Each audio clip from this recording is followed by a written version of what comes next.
Good morning, parents.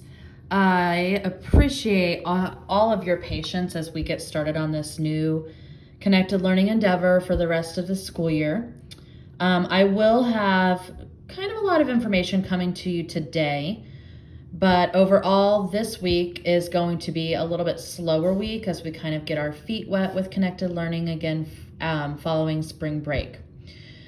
Yesterday, you had an opportunity to pick your packet up, your child's packet, up at the school, or to print it off at home.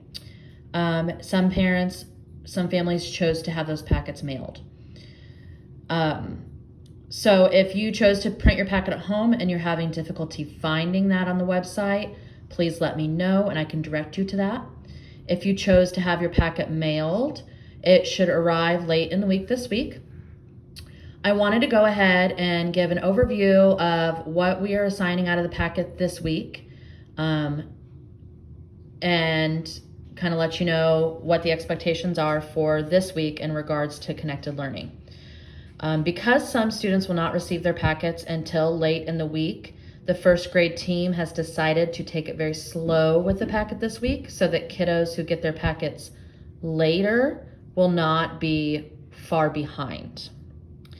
So our goal by the end of this week would be for your child to complete the first 4 pages of the packet, page 1, 2, 3, and 4. For today, on page 1,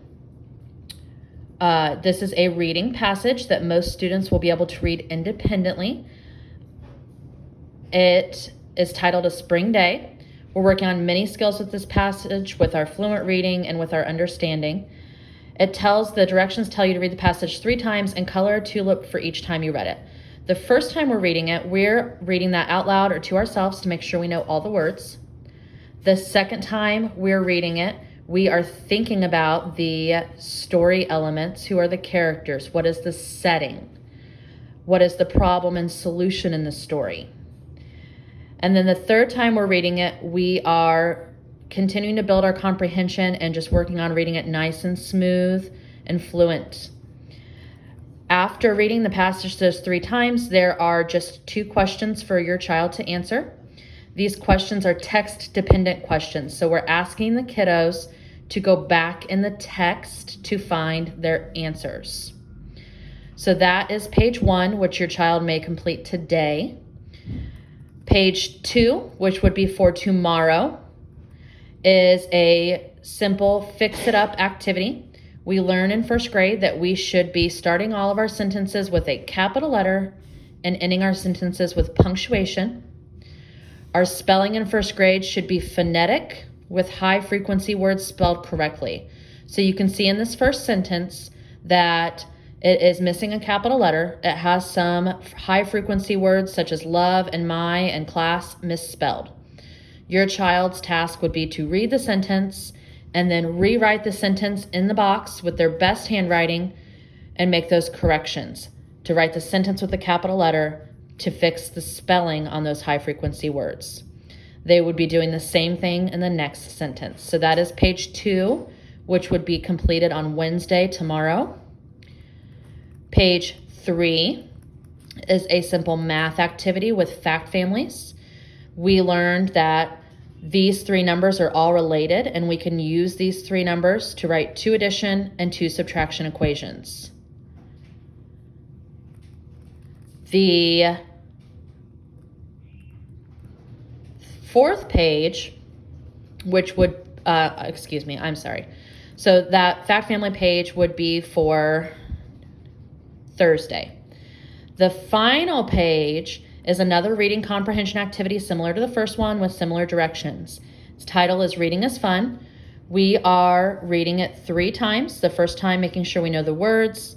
The second time thinking about what we're reading. It is a fiction passage, so they can think about the sequence, about the story elements, the characters, the setting, the problem and solution. And then the third time working on our fluency and comprehension.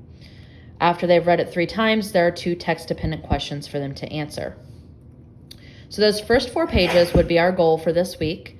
You may do whatever works for your family, for your child to complete 1 page a day, multiple pages a day for parents who are getting their packets in the mail later in the week. We would just ask that your child would have completed those 4 pages and be ready to go for next week. In addition to the packet for this week, we would ask for your child to just read at home. There are a lot of online resources that I shared on Remind before break that I will send back out. And those are other things your child can do for their learning time. We encourage you to do what works for your family, particularly in this first week as we get back into the routine. I will be sending out today a document with some attendance expectations for you to review, and a video for the kiddos where I'm going to share a book with them, and another video for the kiddos from our PE teacher, Mr. Sherry. So please contact me with any questions that you have. Again, I appreciate your patience as we all figure this out together. Thank you.